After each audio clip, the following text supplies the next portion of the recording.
Hello, everyone. Welcome to another awesome day of FileMaker training. I'm Richard Carlton, creator of FMTrain.tv, where every day is a great day for FileMaker training. We broadcast every day at 1 o'clock this time. So it's 1 o'clock for us, but for you, it's probably some other time zone. For some of you, it's early in the morning. For some of you, it's like midnight, but you value the FileMaker, the platform itself. The platform is really quite excellent. People always say, why do you train so much? And it's because two things. One, I learn things from you. Everyone thinks I'm here to teach, but mostly I'm just trying to learn from everyone else. And in the process of me learning, everyone else learns too. It's really exciting. So the platform is amazing. I know it's been around for a billion years. People say, well, you should change the name to blue fireflies or something, some non-trademark name, but everyone knows what FileMaker is. And I think part of our job going forward is to educate people on the new and great things that it does. So we're excited to talk about that. So today's going to be kind of a weird open Q&A day. We had some other questions that people posted to us. Sometimes the questions that people ask result in us scheduling whole live streams about them because it's a bigger conversation. So I'll outline that a little bit. Before we say this show is live. It's free. We do have to pay the bills. Margaret, we have to pay Margaret. Margaret does our time for free. And so as a result, if you want to support the channel and you're not currently a subscriber, purchase one of our training bundles here.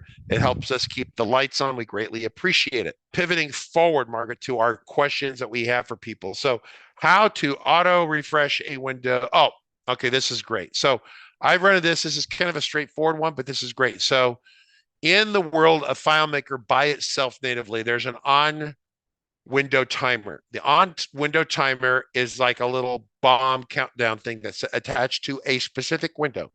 Not all the windows, it's attached to a specific. If you only have one window, it's attached to that. If you have 5 windows, you could have a timer attached to each window or multiple timers attached to each window. When the timer detonates, it fires a script.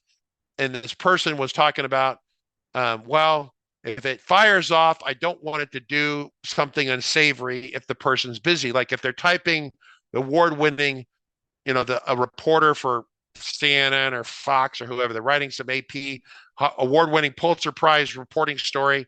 They're halfway through writing it. They haven't committed and saved it yet. It's in a field, and a script comes in, takes over, unwinds the record, and goes somewhere else, which is the problem that you run with an automatic detonation, right? That's why bombs are kind of these like they're terrorist things, right? You set them off and people get hurt. And so a trigger that fires arbitrarily within your FileMaker solution can disrupt people, cause problems. And so we ran into this with Big Valley Aviation. If the user's idle for 3 minutes or 180 seconds, it triggers. I assume after 3 minutes that the user is not busily doing stuff because the Monkey Bread plugin detects any mouse movements or keyboard strokes or any of that stuff. And every time you move something, it resets and it restarts counting at 0 again back to, and once it gets to 180 seconds of absolutely no movement, it goes off. The trigger in FileMaker doesn't care whether you're moving or not. It just goes off. What you do is it calls a script, and your script should say at the top, is the user on a layout, on any layout where you want them to be or not want them to be. And if they're in an area where they might be doing something important, just exit. Don't do the refresh, right? And so Margaret was asking about, we were doing get function today that's directly is applicable, one of the rare cases where the get function is super useful. So Margaret has a get function somewhere she's going to pop up. You could also check to see what the state the user's in. So before you fire the script and before the script commits records or does anything or goes to a layout, it hasn't disrupted the user yet. You can run this get function, and here it is. It's get record open state.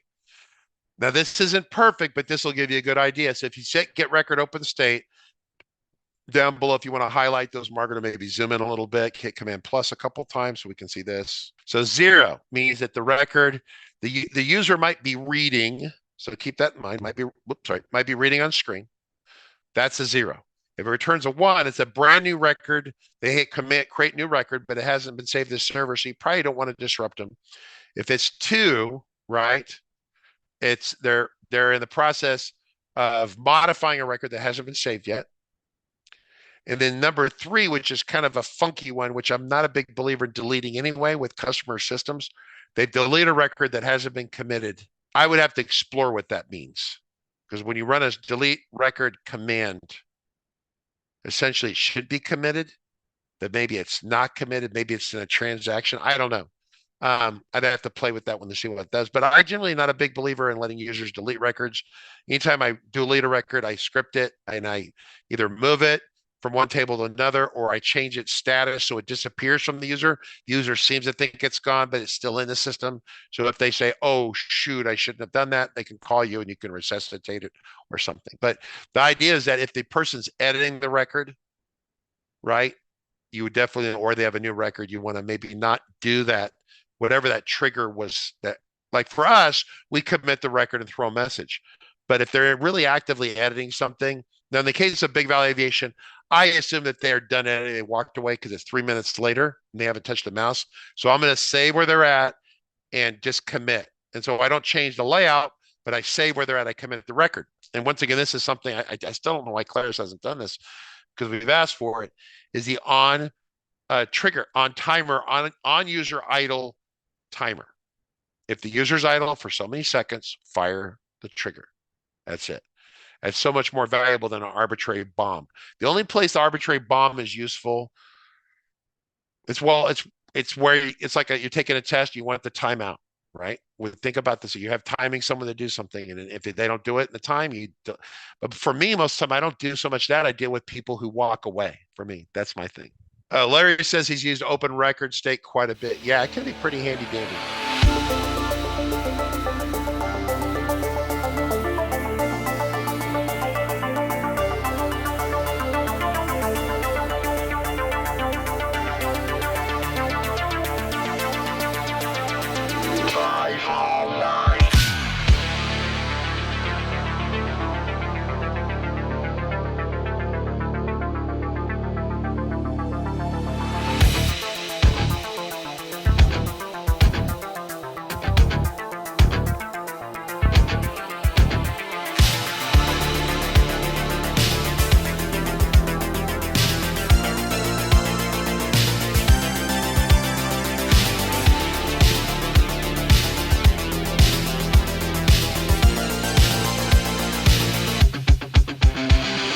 Got a report of an individual up here who may be a FileMaker license.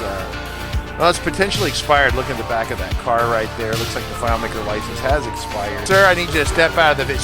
Sir, step out of the vehicle. Sir.